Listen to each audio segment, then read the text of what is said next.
Hey, how you folks doing? Just actually continuing from the last video. I just decided, what the heck, I'll just break this into two parts because we're kind of dealing with a little bit of a different situation now. I have been quoted in the past by mostly myself as saying there's nothing really interesting in the woods in fall. The ephemerals are done, that is definitely true, long since done in fact, but you do have a number of interesting things that come up in the woods, or at least on the edges of woods, in the fall. In front of you right now is a real beauty that I've seen all over the place here. Just wanted to find a good spot to get it. This actually isn't where I found it originally, but what the heck, good a time as any to get it on video. This is a real beautiful gentian. This is actually in the core genus of gentians, Gentiana. This is Gentiana clausa. Alright? This is the bottle gentian. This is actually, I've shown you Sabati Kennediana quite a few times. I've shown you Gentianopsis crenita. I will have covered Bartonia in a video. I didn't know what I was looking at, but it is Bartonia is another genus in this family. But Gentiana clausa is, by a pretty wide margin, the most common, or at least the most frequently observed species in the family here in New England. And what a beautiful family it is. These guys are a little past prime. We'll see if they can relocate the patch I saw the other day, but I digress. These flowers on these, you might be thinking, oh, well, I'm sure they're beautiful when they open. I'm sure they're beautiful when they open. Well, that's the thing about the genus Gentiana, about the genus Bartonia, about indeed a number of the genera in the family Gentianaceae. These flowers don't open, or rather, that is to say, they must be opened by typically a bumblebee. Will fly up in there, pop one of these bad boys open, get in there, get the nectar, get the pollen, get whatever they're looking for, and then fly out. Typically leaving them looking something like that. I'll cut open one of those flowers for you in a second, but some of the other general synapomorphies of this family, and indeed this entire order, Gentianaceae, which also includes amongst numerous other interesting families that we just don't get in New England, Rubiaceae, the coffee family, and Asclepiadaceae was formerly a family, but Apocynaceae, the dogman and milkweed family. Pretty much consistent across that entire family is going to be this trait of opposite leaves, typically some very active secondary chemistry going on with the roots. In fact, I'll have to look it up, but Gentian is the source. Various pieces of Gentian are the sources for a number of bittering agents. Like if you ever had I'll pick a New England example. I'm New England and I got some Italian in me, so I can speak to this. You like Campari, you like Aperol, you like any of those sort of the bittering spirits, any Amaros. I love all that stuff. I also love something else that gets its flavoring from it that's uniquely New England. I like Moxie. All right, Moxie, Campari, Aperol, Amaro, all of these bitter aperitif sodas, flavorings, they come from various pieces of gentian. I'm not sure if Moxie comes specifically from Gentiana clausa. It would make sense if it does, but you get a bunch of these in Europe too. This is a pretty widespread genus across the temperate regions of the world, and I mean it's a pretty widespread family too. Some beautiful. Oh, here we get some bumblebee action right now. Hang on.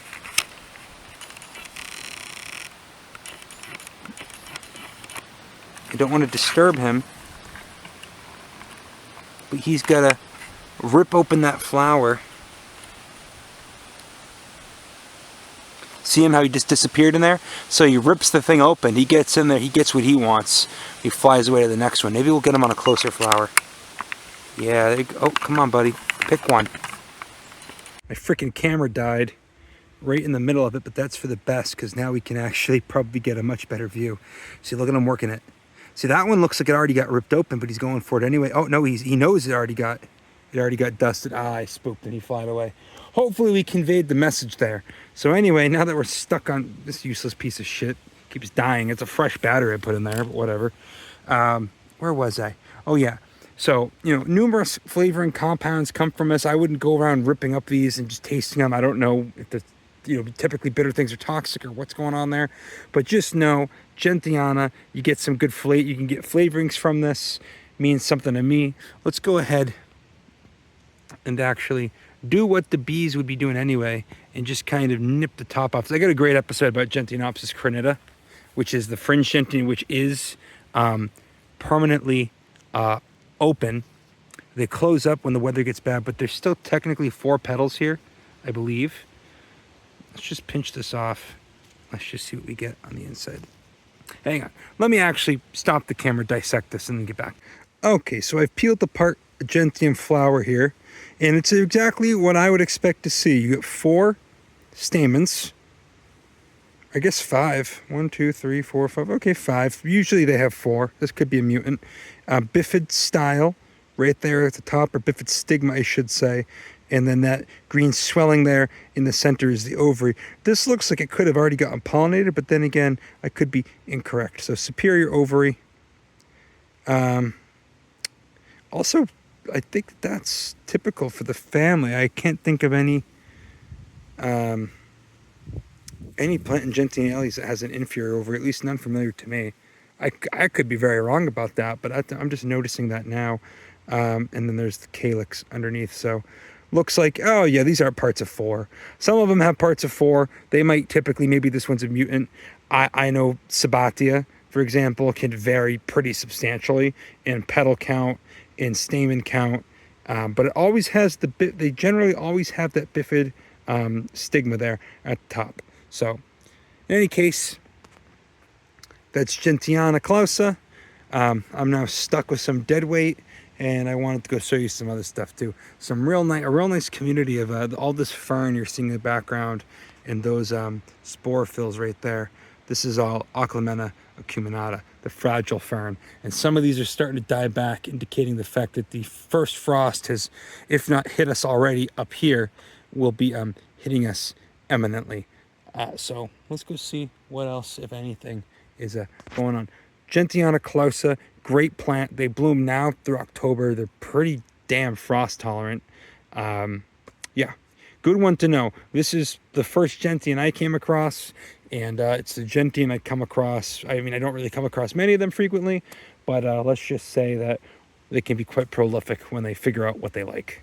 Hey, not exactly native, but not exactly invasive either.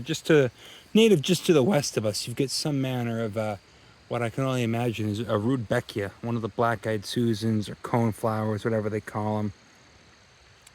Real showy ligulate florets. Of course, all the fertile florets are down here in the center. Those disc florets, that's just an aggregate of many dozens, if not hundreds, of tiny little brown flowers that you can barely even make out because I think it's just about done.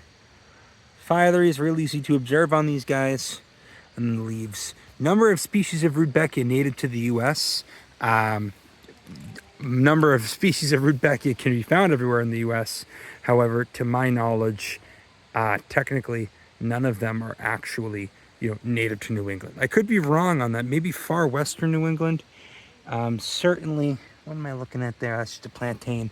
Certainly over in New York State, Pennsylvania, you start to get them, but they're much more common out in the prairie state. Okay, so right here is a species of goldenrod, of Solidago, that we definitely get kind of everywhere in New England, but seems to be more prolific out here in the west. Hang on one second. There is a massive cute woolly bear going on next to me. I'll have to look up what these guys are. Probably I think these become owlet moths. I'm not sure. He looks like he's wearing a high vis though. He's really cute. I've been seeing these guys everywhere. I've also been seeing these guys everywhere here in the woods. They're more shade-loving species of Solidago, kind of like macrophylla. Whereas, Canadensis, the majority of Solidago, they like the full sun. This one does not seem to mind the shade in the forest. This one's getting a bit more sun, so he's growing a bit taller. You're probably thinking to yourself, oh, this looks the same as any other, Solidago or yellow composite that I've seen. But, some key differences, most specifically, those leaves are huge, hinting at the fact that it does have, some shade tolerance, nice serrations to those leaves too. Much, much fatter than, Solidago canadensis or many Solidagos. The flowers are, of course, pretty typical. You can see, I'll put the little arrow there. You can see those little anther tubes poking out. Gotta remember, secondary pollen presentation, asters. How many times do we talk about it? You get a few disc florets in there. But yeah, those are the reproductive bits of each of those individual little flowers in there starting to stick out. So each one of those little antennae, that goes down to an individual flower. All right. Solidago canadensis and a number of other Solidago species, just the general, usually you can't do this for plants, especially for asters. The actual flowers on Solidago, or on, numerous asters, I guess, but especially Solidago, don't really tell you the whole story of what you're looking at. You want to look at the whole sum of the inflorescence on a lot of species of Solidago, okay? Are they arcing? Are they making racemes? Are they growing down the branch like they are in this one? Solidago bicolor does that. Solidagocaceae, I hope I'm pronouncing that right, which is the blue stem goldenrod one I'm hoping to see this week, does that as well.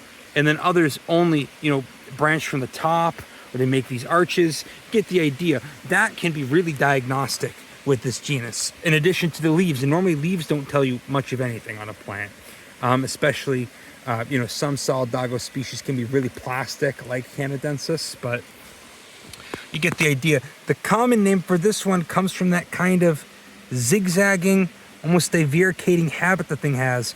Leaves are slightly scabrous, but not like rugosa, not too rough.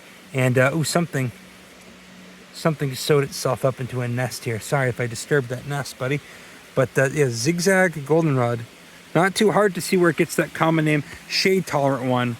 I've seen it growing all along the little streams that crisscross here. With canadensis kind of growing stubby in the shade, but this one's very prolific in the shade. Really cool one. Can't say it's, anything special or anything rare, but I've never really taken note of it until I came here and noticed that it was quite prolific when you get down into these, hemlock, shady riverbanks. This wasn't growing up where I would have finished my video a few moments ago. Unfortunately, the other thing you've got a ton of all along these riverbanks, you see those geometric leaves right there. You get a lot of Tussilago, or Tussilago farfara. Coltsfoot seems to be really prolific, and that's a pretty notorious invasive. Blooms in the spring before those leaves even emerge, dies back, puts these leaves out for the rest of the year.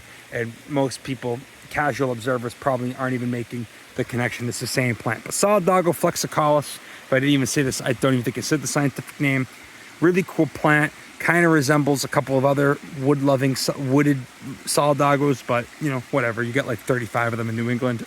I love all. I love all. Yeah, case in point.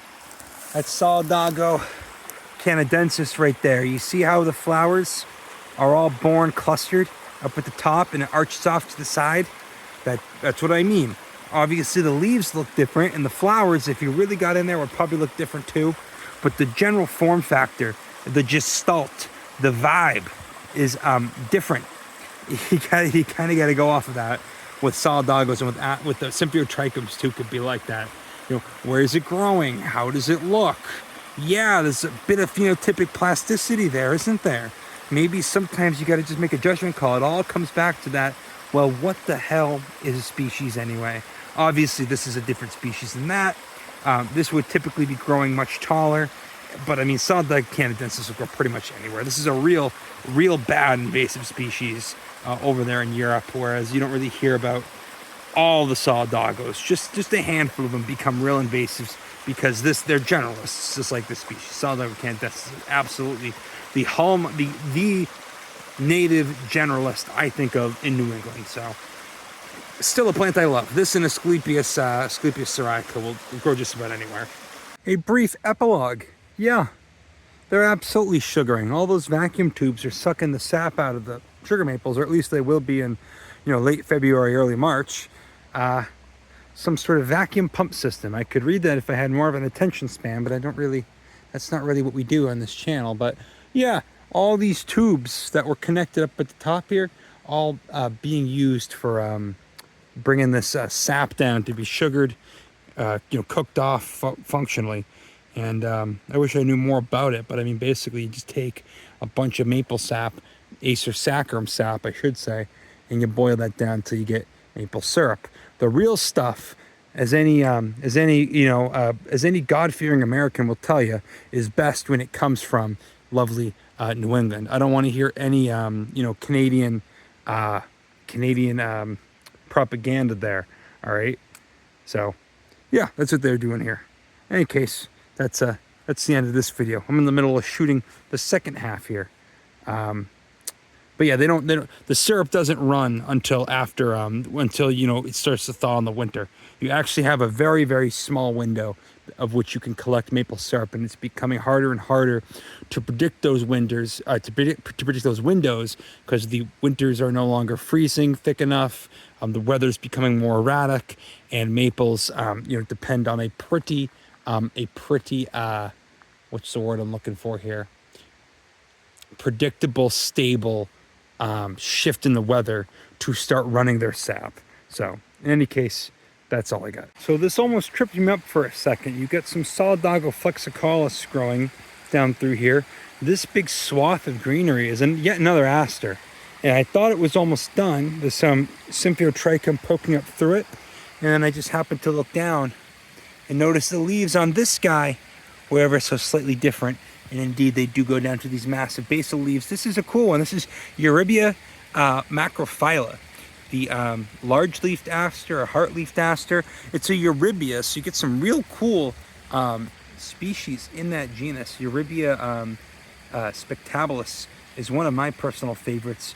Obviously, going to have the Aster synapomorphes, and even though those leaves are pretty distinctive, and Eurybia is not the most speciose genus of aster, always good.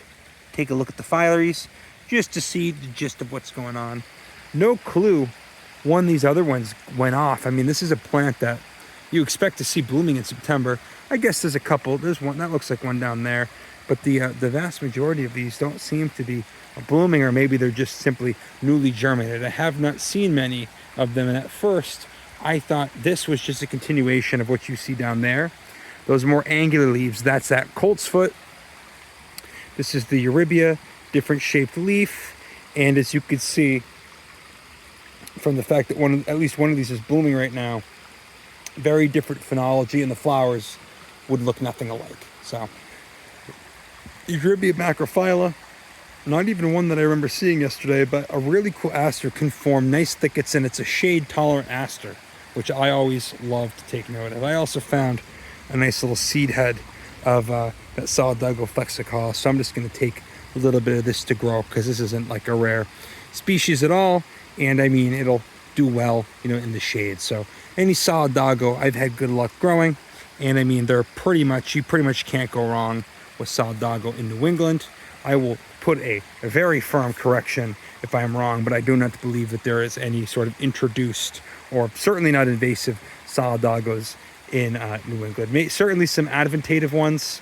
Canadensis definitely gets around a little bit more, but again, they're all pretty much native, if not rare in some cases. I don't think many of them are, invasive. Even the weediest ones like Canadensis, Altisma, Gentiana are found in most counties in New England, and if not, when you're probably dealing with a rare one like Leocarpa or Simplex. So anyway, I will put a very stern reminder and correction there if I am wrong, but they're just great to grow. They benefit so many insects, especially this time of year, because they're all super late bloomers.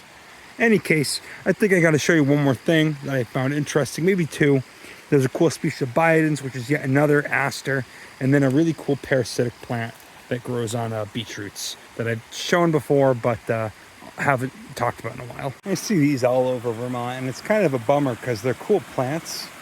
They're somewhat invasive. This is Epifactus helbrine. That's a European species of orchid that just really, really likes Vermont. So you see a nice, tall, persistent orchid this time of year. Your best bet, especially the leafy ones like this. Most likely Epifactus helbrine.